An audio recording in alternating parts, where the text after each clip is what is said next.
Welcome to the Innovation Squadcast, making a positive difference in learning through innovation.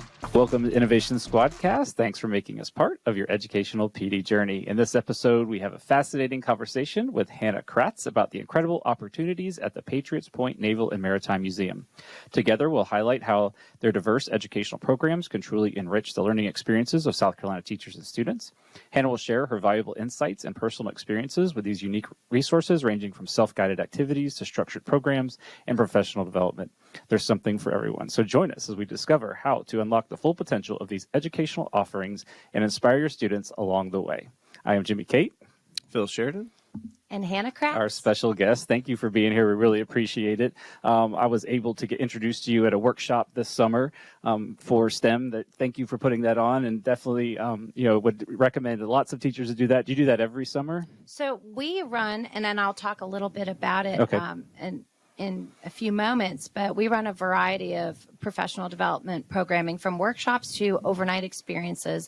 And every summer, yes, we work on doing an overnight experience, usually a 2-day situation. And I'll give a little bit more on that. Yeah. We have one coming up the first week of June this year. I'm really excited about. Yes, that was really, really great opportunity. So definitely encourage that. But just a little bit quick introduction, background on how you got into this role and what you love about, what you're doing. Sure.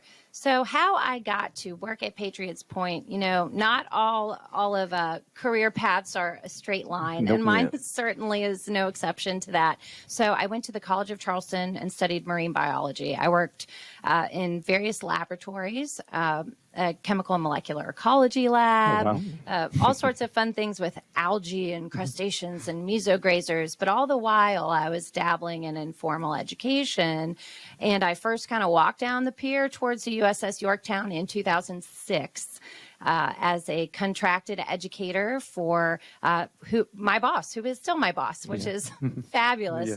I took a short break for a couple of years in there, came back and was sucked in by the museum and eventually became full-time staff and have been there ever since. That's awesome. Yeah, it's a lot of fun. Mm-hmm. We have the best office in the world, I think, right? Yeah, I definitely noticed when we were there, you guys were having a good time, having fun. So that's awesome. Yeah. So what's just a quick, brief overview of what, if somebody doesn't even know about all the offering? Everybody thinks Patriots Point maybe is just Yorktown, where there's actually much more. So go into more about the Naval and Maritime Museum. Sure. So if you haven't visited us before, right, we're right on Charleston Harbor, but on the Mount Pleasant side, just south of where the Cooper and the Wando River meet. And we do have that fantastic view of downtown Charleston. Mm-hmm. We have the USS Yorktown, CV-10, a World War II era aircraft carrier. We also have a destroyer, the USS Laffey. We have a land-based exhibit, the Vietnam Experience. We also have the Cold War Memorial and the Medal of Honor Museum. We're significant to the Lowcountry. We're significant to the state, but also on a national level. The things that we have and the things that you can see and instill that sense of pride in country. And it's a space not only to learn, I think, but reflect on those people that have served and sacrificed. And I say that especially after, we talked right before I came on the air here. I've been with the Historical Naval Ships Association at their annual symposium, meeting people from all over the country that do exactly what we do.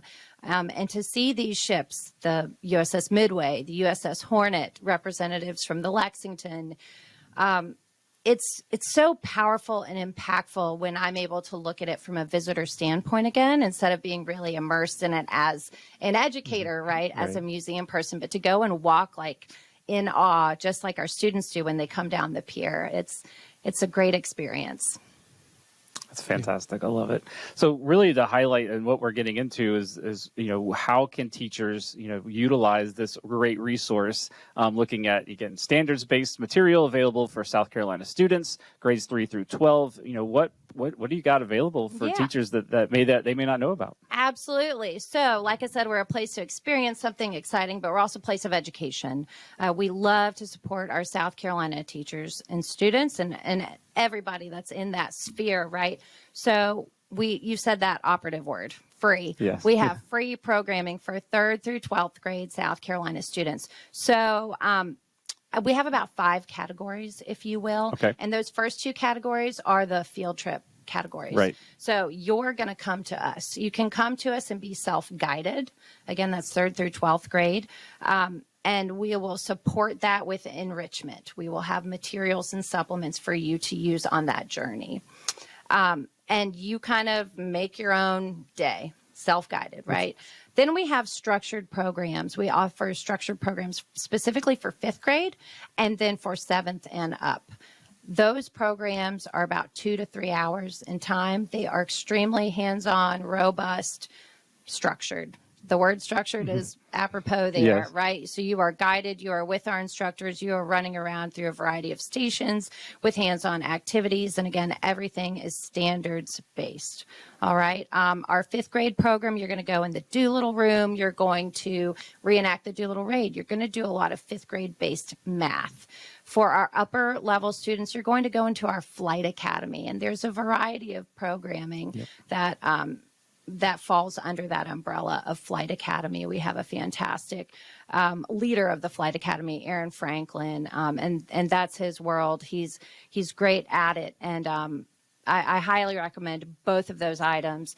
Yeah, we got to do the Flight Academy when we were you there. It did. was so much fun, and we got the very quick down and dirty version of it, but it was still very much he brought in math because we have basically a triangle, and they made the kids it was really. Is that where you did the launcher? No, the catapult thing was another catapult. worksheet. Oh, was it Yeah. So there's lots of So the Flight Academy is cool because you get after you learn all the math and all that stuff, then you get to go into a simulator, and it was really fun. So Yeah, you are in a sim. You are flying an aircraft Yes. that flew off of the USS Yeah, Yorktown, it was wild. right? Yeah. So we can really get the history in there as well, and the role play. I mean, I think when you're really walking in the footsteps, sitting in the seats of those people that flew. I mean, you can go from the ready room, the real ready room, sitting in that seat to our flight simulators.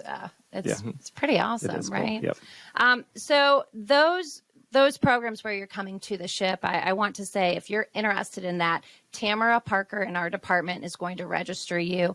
I'll go ahead and let you know. You can go to our website, patriotspoint.org, patriotspoint.org. And we'll have a link to that in the show Yeah. notes. So definitely go to the show notes to get that link. And Tammy Parker will assist you. Tamara.Parker@patriotspoint.org. We can probably put a link. We will.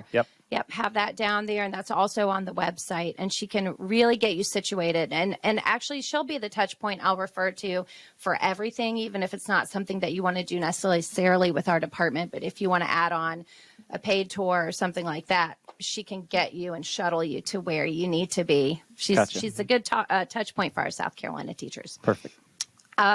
So what to know about your visit, just a couple of things. Should I go into that now? Absolutely. Are you interested in it? Absolutely. Great. So I do want to talk about price. 1, free. All right. We do have opportunities to spend the night on board the ship if that's something that you're looking to do with your school. That isn't necessarily free, but you can apply for a scholarship, and the USS Yorktown Foundation funds that, and they will be the one to approve that application. So that's a great opportunity. Maybe you have a JROTC that you think the Flight Academy is a fabulous fit for. You want to bring them on a Friday, have them fly on a Saturday, something like that. We can definitely get you to the right place for it.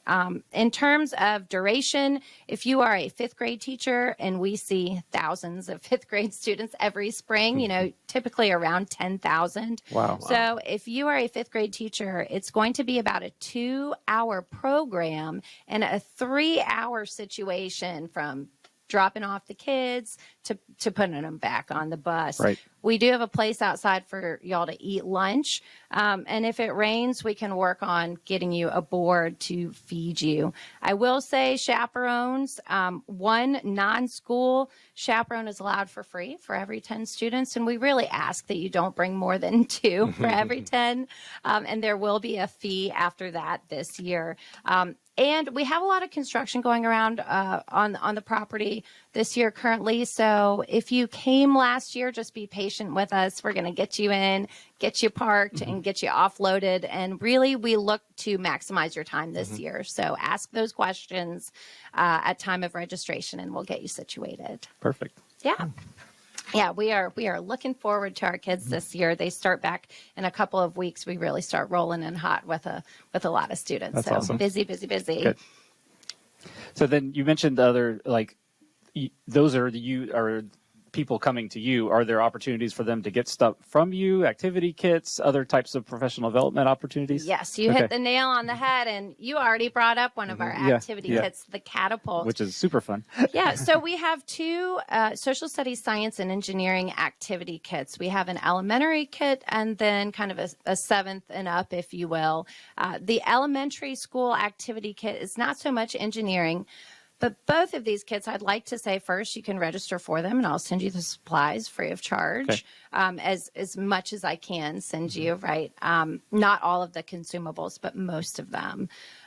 So the elementary kit, really, both of the kits, we look to wrap careers, historical and current careers, with some critical thinking, wrap in some ELA, math, and social studies, kind of all under one umbrella.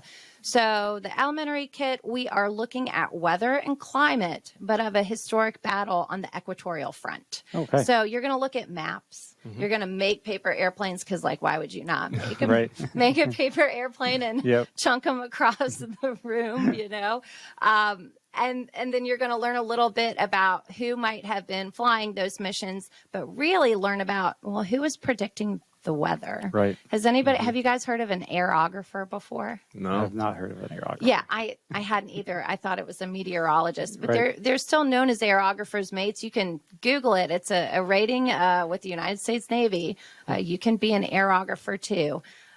So we like to go a little bit into what they were, what they are now, maybe some of the equipment they might have used, a weather balloon, you know, how would they measure wind speed? And then really the idea of forecasting weather. You know, think about 1943. Without technology. Maybe it was more accurate. Maybe, right? So I love that kit. I think it's a great way to use social studies as the backdrop for talking about some science, right? And some careers. And then the upper school, high school activity kit, that's your engineering design process. I'm seeing all like the cool words behind us, like maker series and design thinking and imagine and planning. So that is the Catapult kit, where again, we are wrapping up into this package careers and some of the careers that would occur on the flight deck, the communication that was involved in those working below deck, operating the catapult, and those like the shooter, as that individual was known as, kind of famous in the yellow shirt, like pointing down the runway, you know, Top Gun style, making that call to release that jet off of the flight deck. But at any rate, kids get to design a catapult. Well, we have the instructions. They can make that catapult, or they can improve upon it out of simple cardboard, straws, dowel rods. But I see you, like, you over here showed me this right before y'all. Before we started talking, James showed me this catapult that he had cut out of what, lasers? Yeah, we used the laser cutter. Yeah, using a I was like pretty CAD excited program. about that when he got back from that. Yeah, so I basically took the same template you guys, entered it into a CAD program, SketchUp, which we have in our district, and then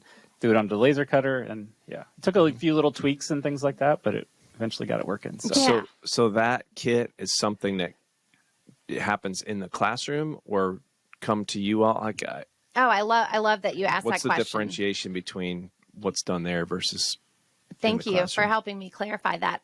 Yes, so that's something that we can send to you, and we can send you the bits and pieces, the extra rubber bands, straws, those items that you might need to help complete a catapult in your class. However, I have been to classrooms to do this, and in turn, I have brought those students that have done that back to the ship to go into our flight academy. So we did that with St. George this year and Carver's Bay, testing out the kit, seeing how does it work with real students, right? We can have an idea on the ship, but it might play out. Yeah, we have a lot of those ideas that always work.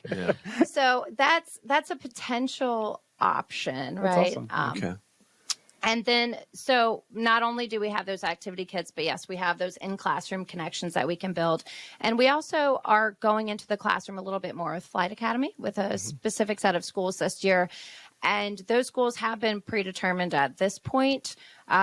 It's called the 3-point program. So they're going into the school, and then those students are coming back to Flight Academy, not once, but twice in some cases. And so if that is something that you're interested in, something that might feel more impactful to your students to not be reached once with us, but maybe once, twice, or 3 times, please again, reach out to us and inquire upon it, and we'll see what we can do for you. Perfect. And then you talked a lot about, and really kind of the idea of the connection between the educational community and Patriots Point, really focusing in on that professional development component. What are some things that teachers can do to be a part of that? Yes. So like we might have mentioned a little bit earlier, professional development, I run several different kinds. So one are workshops on maybe teacher work days. They run 2 to 4 hours. You get direct contact hours. We give you a certificate. And then we have a little bit of a more robust program, typically in June. And this year it will be the first week in June, I think that Tuesday and Wednesday. That will be worth 20 credits with the state. Wow.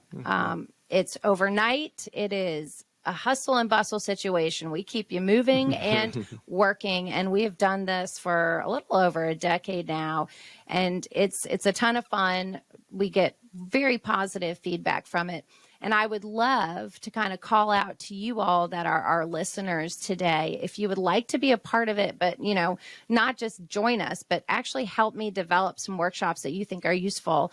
I've had some great suggestions in the past.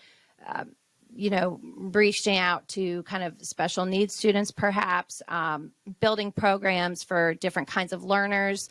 Well, come help me build them. Y'all are the experts in some of those things. I would love for teachers to come out and help me build this program for them. Perfect. So reach out to me. So the best way would be to email you? Yes, yeah, okay. Email me. And we'll have that email in the show notes as well. So yes, and I have a brand new email because I have a brand new last name. Yeah, I noticed that when you came back. You had a new one. Yeah. So we'll have that email in the show notes to be able to check that out as well. So, and then you also talked about there's a new website and online collection available. So one thing I definitely want to make the point in saying is I understand that getting busing is tough. Yeah. Getting busing is really tough. Maybe you need more seat time. You can't go on a field trip for this, that, and the other reason. I think our collections, our curatorial department has done just such a fabulous job. Meredith Kavlik has been spearheading and her team getting a lot of the collection online. Nowhere near all of it. It's a massive process. But you can go to patriotspoint.org and look at some things that they've thrown up there and highlighted already. For example, digitized now is a scrapbook from a steward's mate. And while he was in Honolulu, he went out with his buddies. They took a lot of pictures. Steward's mates were African-American, Filipino, Chinese, or foreign national men. They were cooking, cleaning, sometimes doing administrative duties. And to see the world through their eyes during World War II, right? It's just so neat. Now you can flip through that scrapbook online. But what us as the education department we're really trying to consciously make an effort to work with the curatorial department and their collections to build out activities that you can do in the classroom with those things that you find online. So some of the things that we've done during these professional development workshops is give examples of how could I use your photograph collection? Yeah.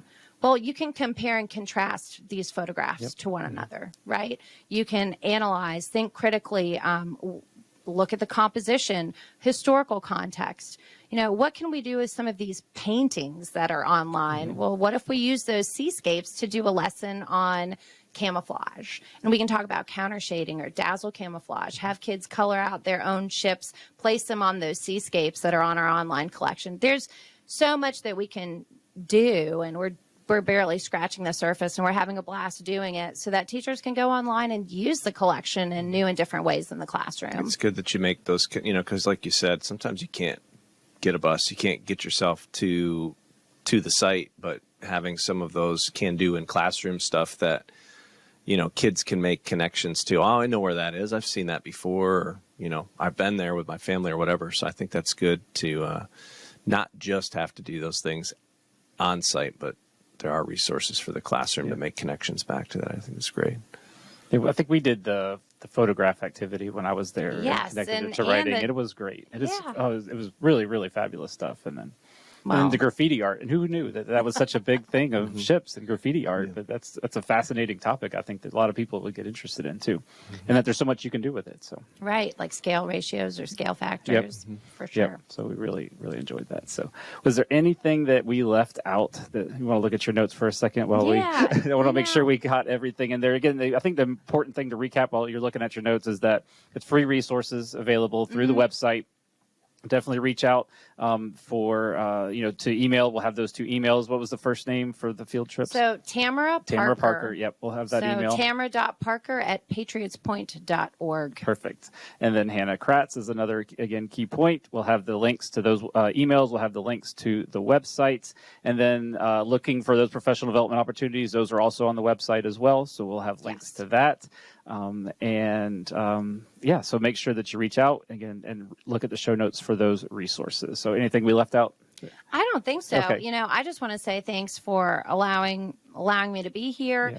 And also, again, teachers, go on the website. There are a lot more things that Patriots Point does offer, guided tours, all sorts of things. So take a look and see what's good for your classroom. Reach out to us and we'll get you the best fit. I invited you on here because I was impressed by the workshop, and that's why I wanted you to come on. And so I was really happy that you got to do that. And I hope other teachers take the opportunity because it was a really meaningful workshop that I got a lot from. And I think that's an important thing. So I really appreciate you guys doing that for us. So again, thanks for tuning in. We hope that you found today's episode insightful and inspiring. Again, check out the show notes for all of the different resources and links to the people so that you can get connected with the Patriots Point Maritime Museum. Also, don't forget about the Innovation Squadcast PD. There's a link in the show notes that for every 2 episodes, you get 1 hour of renewal credit.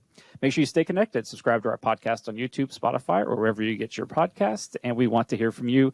Please let us know what you felt about this topic. Reach out to those people that we mentioned, or reach out to us if you have some ideas for us as well. Thank you so much again for being here, Phil. Thank you as well. Until next time, keep innovating. Bye.